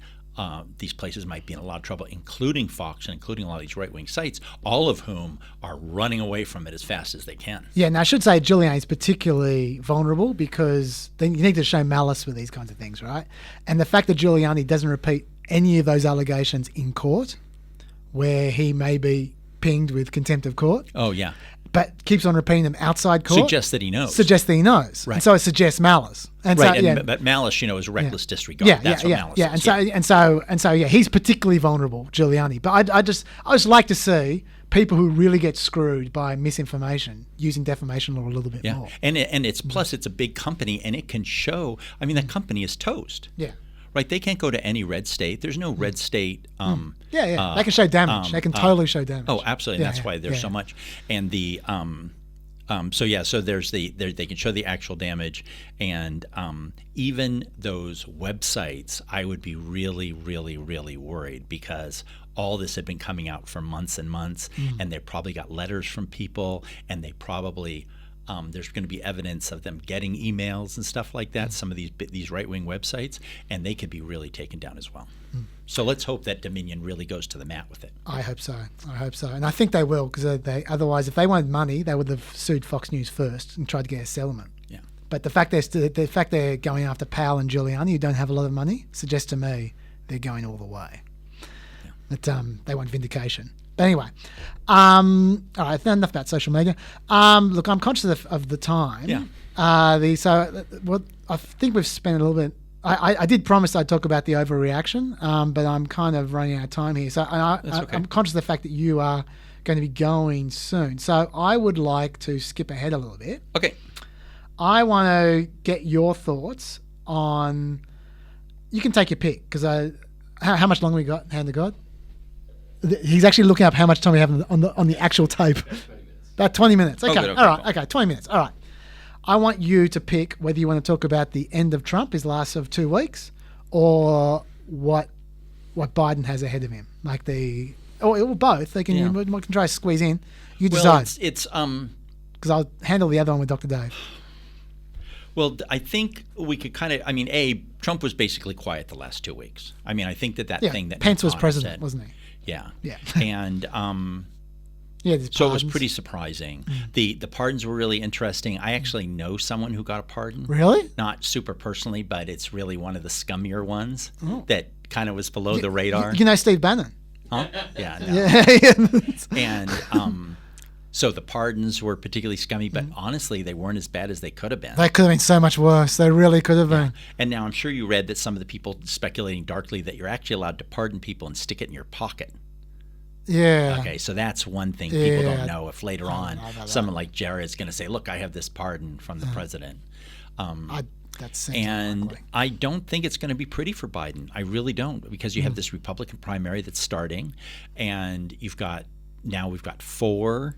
Sorry, just before we go into Biden, just because you mentioned the pardons, I should just say when we say it could have been worse, it wasn't just his family that it could have been worse with, or him pardoning rioters or something like that, but he didn't pardon Wayne LaPierre, there wasn't a lot of talk about that beforehand. Yeah. But he's in a lot of trouble, Wayne LaPierre. He's the head of the NRA. Yeah. And we're talking, number one, numero uno kind of culture warrior for Republicans.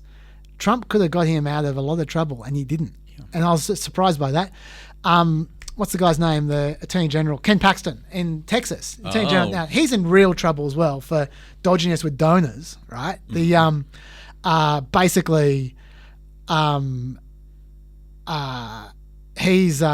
He helped some of his big donors with legal problems as Attorney General, which is that's a no-no. Even in Texas. And he's tried so hard to suck up to Trump for the last 2 years. He was behind the Obamacare suit. He was he was the one who tried to get the Supreme Court to throw out Pennsylvania's results. Oh, right. It was him. Yeah. He was the only Attorney General in the entire country that didn't join a statement condemning the riot, the Capitol Hill riot. He was the only one. Wow. He was working so hard to suck up to Trump, and he still didn't get a pardon. So it definitely could have been worse. Yeah, the feeding frenzy around him with the pardons must have been an amazing sight. Really, seriously. And of course, you saw the stories about a lot of people charging money. Like John Dowd was he's an ex-lawyer. Yeah. Was apparently charging tens of thousands of dollars to help with a pardon. I hope. Remember those 5 politicians who were corrupt. Duncan Hunter. Duke Cunningham. Hang on, I took note of this. Duke Cunningham kept a bribe menu in inverted commas. So he called it a bribe menu, I guess. That documented how much he would receive in exchange for official favours, starting with $140,000 and a yacht for a $16 million defence contract, with an additional $50,000 bribe required for every additional $1 million on the contract. Now that guy got a pardon. And so when you read about the people who are taking tens of thousands of dollars, you wonder, is anyone investigating this? Because I know Trump can pardon whoever he likes, but he can also be charged with corruption, can't he? Yeah. But anyway, so go on. It's very disgusting. Yeah. So and then of course that the Democrats are in this very difficult position, obviously, because they have a 50-50 tie. So it basically turns every single one of them into the deciding vote. Manchin, Kirsten Sinema, all those people, they can play footsie with just about anything. The big question is, do they brutally get certain things through and just run over the Republicans, or they quote unquote try for unity? And I just don't see anything happening besides the Republicans being Republicans, just as they have been all during Obama, that they're just going to go 100% obstructionist. I just kind of think that's going to happen. Do you think anything like that isn't? Oh, no. They're definitely going to go. I don't see any Republican switching parties or anything like that, not Collins, not Murkowski or anything. Well, I was just going to say, on that one, I did mention on the show, I'm not sure, I don't think switching parties, but I think Murkowski is a real one to watch. And I'll tell you why. Because I did mention this on the show, for those who don't watch the show, they've changed the electoral system in Alaska in a massive way. And it's actually now a shining example to the rest of the country, as far as I'm concerned, which is now they have their primaries, open primaries for everyone. They don't have party primaries. They take the top 4. So what that means is that if you have name recognition like Lisa Murkowski, you're going to get through the primary. It'd be impossible for her to not make the top 4, no matter what happens to her. Yeah. No matter what party she is, no matter whatever, she's going to make top 4. Then when you get through the top 4, it's ranked choice vote for the final election. So what that means, that's a preferential system, which means that there's no incentive to go to the extremes, because with a preferential system, you want to get highest preference. Yeah. And so there's if you go with the extremes, you'll get some 1s, but you get plenty of 4s as well. Whereas if you're in the middle, you get lots of 2s and 3s, and 1s where the party gets a 2 and so on. So there's every incentive now for her to go in the middle rather than her to go to the extremes. And we saw it with the I'll get the quote with the Trump after the riot. She said, where was it? I got it here. I want him to resign. I want him out. Right. He has caused enough damage. Yeah. She went so much harder than even Romney, than anyone. A good point, yeah. And I think that's why, because she knew, I'm golden now. I can say whatever I like. And so I think that if she votes to remove him, and I think she will, I don't think there's going to be a lot of votes to remove him. I think there'll probably be 3 or 4, but she'll be one of them. Republicans can't say a damn thing, but they will, because they have no self-control. Like someone is going to go her. Sarah Palin or someone in Alaska is going to go her. And then if she votes on 1 or 2 other Democrat things, they're going to try and drive her out of the party. Yeah. And she's going to say, I don't give a shit. And she'll just survive. Yeah, and she'll either just be a Republican in name only who votes for the Democrats a lot, or she'll just become an independent. And she'll get corporate funding. Totally. Yeah. Or she'll become an independent. Yeah. She won't become a Democrat, but she'll be an independent, and she'll just do her own thing. I think that she might end up voting for the Democrats a lot more than any other Republican. That's Right. my prediction right now. Right, but still, the way the Senate is, again, even with 51, you're still in this morass, and there's still so much obstruction. Oh, absolutely. It's It's going to be massive obstructionism. Yeah, it's going to be really terrible, because even under Obama, look what they did, and he had 57, 58, 59, 60 votes. And even with 51, like, because people are saying, "Oh, just get rid of the filibuster," which is why there's a 60 vote requirement to pass anything apart from reconciliation, which we should always remember.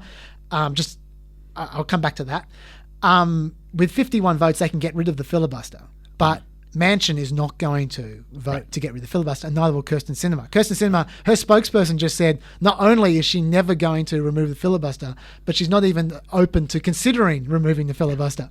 And so those two are just no's, and then there's a whole bunch of almost no's, like Dianne Feinstein and stuff. So they're not going to get rid of the filibuster, and Mitch McConnell he's going to torture them. There's no doubt about that. Apart from reconciliation, which we should just say, I say this every time, but we just need to make sure we understand. You get one bill a year, which as long as it affects the budget, you can pass through there. And there's other conditions, like it's got to be deficit neutral past the 10-year window, and it can't involve Social Security. There's a few minor conditions. But essentially, if it's a financial bill, you can pass it once a year, which means they can pass the 2022 one before the election. So they get 3 bills. 3 bills in the next 2 years to do whatever they like, as long as it's budgetary and it doesn't go beyond the 10-year window. Apart from that, they're not going to do a damn thing. Right. So everyone should remember that everything is going to be about what's going to happen next year, and specifically what's going to happen in those 4 states, right? Ohio, Pennsylvania. What are the other 2? Where you have Republican senators retiring. Toomey, Portman, Richard Burr's going. Richard Burr, and Ron Johnson, right? Yeah. Ron Johnson may stay. We're not really sure. now? Is that true? He's talking about going. Right, but he's up. He's in a swing state. Yes, he's up. So you have these 4 swing state Republicans, and you know that in American elections, almost always after a president gets elected, he gets taken out to the woodshed 2 years later in the first midterm. Yes, that usually always happens. Okay, and you remember George Bush said, "This isn't my first rodeo," and but on the other hand, things change, and this is a very odd time in America. And the Biden people, maybe they're all getting together with the Democrats, said, "Look, let's get the stimulus."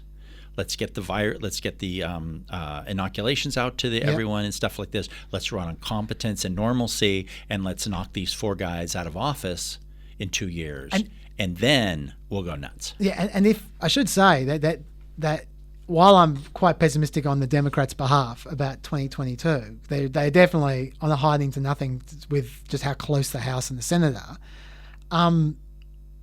There might be massive economic growth over the next 2 years. Exactly. With the comeback from COVID. Exactly. That's why they need to get the stimulus in, and that's why they need to get everyone inoculated, and then they can ride that. It might be huge. People talk about 8% growth potentially. It could be huge growth. Right. On the other hand, American economy is way overdue on a correction. Way overdue. Well, they just had to be a correction, didn't they? And then, but we do have this unprecedented, drop in the GDP because of the virus, right? And then. There's one other point I was going to make. And you have the Republican Party self-destructing, and obviously they could take back the House in 2 years, right? That's what they're going for. Yeah. But boy, that party is so crazy in all these key states. You have the Republican Party just going crazy, like the Arizona Republican Party just went crazy. What was the one? It was the Oregon one. And granted. Yeah. And people say, oh, well, yes, of course, the Republican Party in Oregon and California is crazy because no one's in it anymore. But Arizona is a really important state, and they're being – you saw what they did. They just they kicked out Cindy McCain and Jeff Flake and all those people. I'm actually just finding right now a lot of, the Cindy McCain censure is very fun. But I think there's going to be a handful of easy pickup states, of easy Republican states they're going to lose because – crazy people run, and Trump supports him if he's not in jail. I can't find it. Here we are. The censure motion for Cindy McCain is well worth reading some of the quotes from. It is very, very funny. Hang on, where are I? This is why Cindy McCain has been censured. Oh, come on. Oh, I might have to bring it back on Friday. Well, can I tell you something about Cindy McCain? Yeah, sure. Do Okay. so. And now this is going to seem churlish, Yeah. okay? It's going to seem mean-spirited. Yes. But if I were going to throw Cindy McCain out of the Republican Party, it would be that she was a pillhead who violated this raft of federal laws, had all these different doctors giving these prescriptions and getting other people to get prescriptions from her, and she got caught. And she was totally given a pass. That did not come up in the censure motion. I will bring it on. If that on had Friday. happened to an African American woman, a Hispanic woman in Arizona, a poor white person in Arizona, what do you think would have happened to them? Okay, but because she was John McCain's wife, she got a total pass. And I mean, this was systematic, determined, consistent violation of federal drug laws. Can I just say that Section 230 applies to this podcast as well, and I am the comedy club owner, and he is the comedian. So if you want to sue Cindy McCain, leave me alone. No, but this is true. I mean, this is just what happened. I mean, it was 10 or 15 years ago. And addiction is not anything to laugh about, okay? It really honestly isn't. And, and I feel sorry for her. I mean, a lot of people have addiction problems, and I would never, make fun of it. I'm certainly not. I'm just saying that's something that you'd think the Republican, like let's just say if it was, I can't say Mark Kelly's wife, but if it was a Democratic politician's wife, you'd be hearing a lot about them from the Arizona Republican Party. But anyway, they're not mad about that. They're worried about this. Watch out for my hot take on Cindy McCain in 2 days' time now. Oh, no. It's going to be blue. It's going to be blue. It's taking the run up. And we're getting blue. And she's a very wealthy. She's the daughter of an incredibly wealthy beer distributor in Arizona, so she's independently wealthy. I should say, by the way, you mentioned Rob Portman resigning. I was going to mention this with Dave, but I'll mention it now. That is such a canary in a coal mine, not just for Republicans, but for the Senate, full stop. Because Rob Portman was really one of the good ones. Rob Portman was completely about legislating. He never threw bombs. He was never turning up on Fox News acting like a dickhead. He was just a genuine Republican who wanted to get things done. In terms of bills, he had 82 bills that he wrote that was signed by Trump. Seriously. And 68 signed by Obama. Number one, he wrote that many bills. And number two, that he had almost as many signed by the Democrat president as he did by the Republican president. Yeah, I'm glad you mentioned that. It's really sad. And this was his quote about why he was leaving. He wasn't pulling any punches here. This is just classic Portman. I don't think any Senate office has been more successful in getting things done than mine, but honestly, it's gotten harder and harder to break through the partisan gridlock and make progress on substantive policy, and that has contributed to my decision. We live in an increasingly polarised country where members of both parties have been pushed further to the right and further to the left, and that means too few people who are actively looking to find common ground. This is not a new phenomenon, of course, but the problem has gotten worse over the past few decades. This is a tough time to be in public service. That's his quote, and you just go, wow. Yeah, that is such a warning. Just because the person who replaces him is not going to be like him, I'll tell you that. Right, and it's Ohio, and and you got to figure that both sides are already putting a lot of money into that and figuring out who's going to be.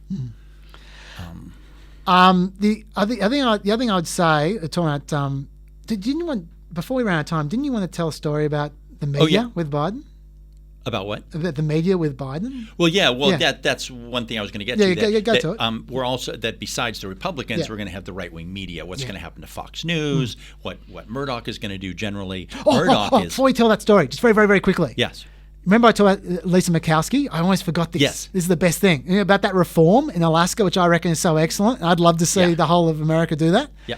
The group that's behind that reform is called Unite America. Guess who one of their biggest donors is? Who? You just reminded me. Catherine Murdoch. James Murdoch's wife. Oh, Throw that together with the $615,000 Catherine and James each gave to Joe Biden. Yeah. And there's going to be some interesting Murdoch times, I think, over the next decade. Because James Murdoch and Catherine Murdoch are very different to Lachlan Murdoch. And it's going to be very interesting, the next generation of Murdoch. Exactly. And Rupert Murdoch is very elderly at this point. Yeah. I mean, he is very. It'd be so funny if He James. really may not be around much longer. No, I know. Or So, he won't, well, actually, yeah. he'll probably live to 150 like his mother Yeah. did. But that aside, I mean, if James Murdoch and his wife basically try to fix what Rupert Murdoch screwed up, that would be really interesting. But anyway, but keep on going. Yes, Fox So, News. Yes. well, we've seen a couple of examples. So Murdoch got this award. It's not the Australian award, but he got it in England, and he did a big denunciation of this wave of censorship. He said there's a real challenge that the left is trying to stifle debate and stop individuals and societies from realizing their potential. So Murdoch, you can obviously see, is going to keep pressing this these ludicrous claims on the right. And there was just this one little thing that people might not have gotten on the radar here that I thought was so interesting. Just before Christmas in the Wall Street Journal, there was an editorial, and it was about Jill Biden, right, who's been, the only thing we know about her is that she's a community college teacher, and she's going to keep doing it as second lady, which is a great thing. So she's sometimes referred to as Dr. Jill Biden, though you might have heard that, you might not. So in Commonwealth countries, it's not that unusual for an academic to be called doctor, like Dr. Dave. My wife is called Doctor. For example, Yes. in America, it's very rare. Okay, you just generally don't. It just isn't really done. Once in a while, you do, and just to be honest, it's when it does happen, it's treated a little bit as a matter of condescension. It's just sort of just isn't a thing there. So he wrote a thing in the Wall Street Journal saying, "Oh, Jill Biden, you shouldn't call yourself doctor. It's ridiculous. Everyone's laughing at you. It's a silly thing." And then he went on a big rant about a whole bunch of other things. But this was given a position of prominence in the Wall Street Journal, ridiculing the wife, the new first lady, okay, right after the election. And it was done in a very condescending way. It started out saying, "Jill, Dr. Biden, kiddo, I got a thing I want to talk to you about your name. You really shouldn't call yourself doctor." So Joseph Epstein is a right-wing, quote-unquote, intellectual. He teaches at a big-name college, Northwestern, which is a very prestigious university. Does he have a doctorate? No, he doesn't actually. Okay. Okay, but he's kind of unusual in that he only has a bachelor's, I think, but he's kind of run in these highfalutin right-wing, like Dissent and all these famous Jewish intellectual magazines. He kind of runs with all those Does he guys. wear face paint? Say again? Does he wear face paint? No, he's very genteel. Okay, Okay, sure. So, but he has a very sharp tongue, and he's a very interesting writer. But over the years, he said a lot of really horrible things about gay people, and he's one of these people who really goes off and says incredibly embarrassing thing, and he periodically gets in trouble at Northwestern. So anyway, this started a really interesting debate about how sexist it was, how condescending, like of all the things to talk about, and so the right-wing media is going to keep going low because this is about as low as you can get. It's a completely puerile thing. Here's this extraordinary woman who got her PhD at a later age and has devoted herself to teaching the most disadvantaged people. And here's this condescending pseudo-intellectual guy from this nice position making fun of her and ridiculing, you can hear the condescension dripping from his voice when he talked about not just her. And then this started a whole line of attacks on the right-wing media, and they started reading her dissertation, which I hate to say seems pretty silly and pretty superficial, and which is totally fair comment. I mean, if you want to call yourself doctor, hey, let's take a look at your doctorate then. But it just goes to show you that days after the election, they're going after the first lady. And what I think is so wonderful about it is that Melania Trump. Okay, I don't know if you know about this Melania Trump. I've heard about Melania Trump. You know that? Did you know she has a degree in architecture? I did not know that. I bet you didn't. That's because you never read her resume or her website or all the news stories that were written about her for decades about how she had this degree in architecture, which of course she doesn't have. No. Because Yes. she's Melania Trump. Yeah. And like you can kind of tell this is not someone who has a college degree. But she said that her whole life and lied about having this thing. And then right when Trump started running for office, they scrubbed her website. And then there's like, if you look on the internet, there's one or two kind of little mentions that we took it down because it didn't really reflect her background or something like that. So here's this other the previous first lady, That's a right, genteel way of saying who it's completely lied inaccurate. about it Yes. and done something that in any academic circles would have completely got them expelled. Yeah. Or you could get fired from your job for lying about all this stuff. It's completely ignored by the Journal for all this time. But then Jill Biden, who, she has a PhD from, I think it's from Brown, or no, the University of Delaware. And, justifiably people said, well, there's buildings named after Joe Biden at the University of Delaware, how rigorous was or whatever. But still, she went through the thing. I personally don't think she should call herself doctor either, just because in America it's just not done that well. But it just goes to show you that if you're wondering how low the media will go, the right-wing media, it's going to keep going low. I would argue that this is a wonderful nostalgia trip. Back when people criticized politicians for stupid, pissy things rather than for being the reincarnation of Hugo Chavez. Oh. so I like it, like that kind of story, and people going about Biden's $7,000 watch. That's the kind of thing I remember reading 20 years ago.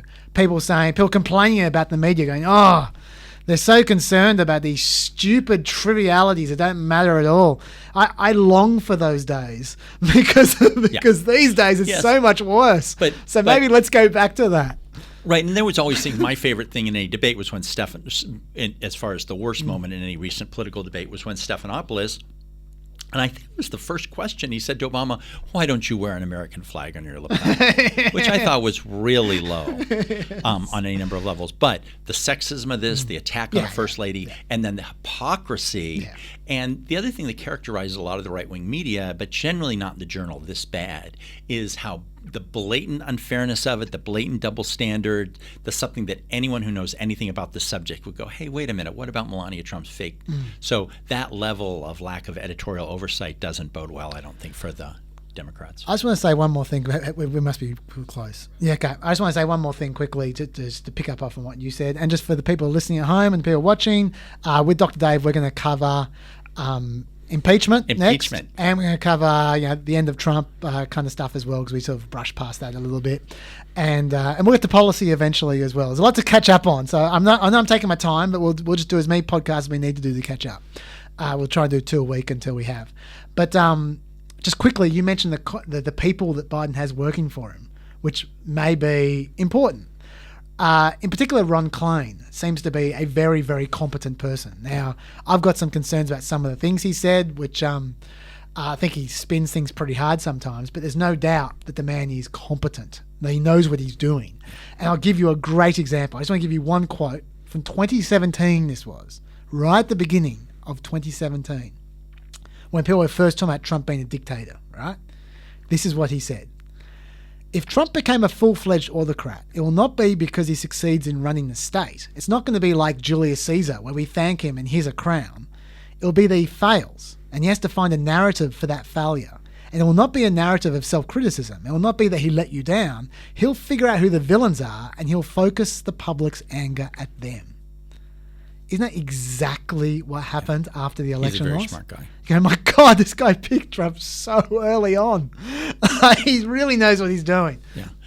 Hey, and that reminded me, can I make one other final comment too? When we talk about the insurrection, things like this, that the people who created the United States Constitution were students of obviously Greek and Roman history and stuff like this. And the Romans had experimented with all these different kinds of government. They kept bringing in new, okay, well, we got the Senate and we have the aristocracy, but we need a tribune of the people to represent the people. And then those people started raising the rabble up, right? Yeah. So they thought, we got too much, we got a little too much power in the tribune of the people. And so they were students of all this. And this is, all this debate went on, like how powerful should the president be? What can the Congress do? You want the Congress to be able to control the president, but not too much, and the courts. So, actually, this is one of the reasons it's celebrated, is that they did work through all these things. And they weren't stupid people, and they did their best. And in a weird way, it's scary how close it was, but the system kind of did. And we did see a demagogue. We did see him raise, forgive this expression, but just in traditional political history, he did rabble-rouse the rabble, and he got them all going crazy, and all the things that in America are supposed to work to temper that down sort of basically did work. It's a little scary to me how close it almost didn't work. But he did lose election. The party that supported him did lose control of the Senate. And so in a certain way, you can say the system and the way these different things were supposed to work in these things that we'd seen in history for literally thousands of years manifested themselves again. And so with a little bit of crickety, a little bit of stress, the system did hold. Well, that's nice. But that's kind of scary. Yeah, that's not nice. I wanted you to get that out just in case you ran out of tape. But I just want to finish off something I was saying about Ron Klein. There was one other thing. People are talking about the fact that there aren't a lot of appointees being appointed, being confirmed at the moment. Like it's because they're taking their time, they're slower than they were, and that's true. But what Ron Klein's been doing, this guy is competent. He's been focusing on hiring the little people in the agencies, which normally people don't focus on. They focus on the confirmations. They don't focus on the 2/3 of appointments that aren't confirmed. And what he was saying, like 2 weeks ago, is on day one, we're going to have 500 to 600 people going into the agencies, which is more than Obama had on day 100. And people don't even think about that. But they're the people who run the government. And while people are focusing on the defense secretary and the people at the top, he's focusing on the people on the bottom. Yeah. And I think that's really smart. Yeah. And so, I think Biden's facing all kinds of problems, but I think he has good staff. And we'll see where that goes. Yeah, I think you're right. Anyway. Thanks so much for having me. This was so much fun. I enjoy it. Bill. Thank you as always. Thanks, guys. We will see you in 2 days' time with Dr. Dave. See you then. Thanks. Bye.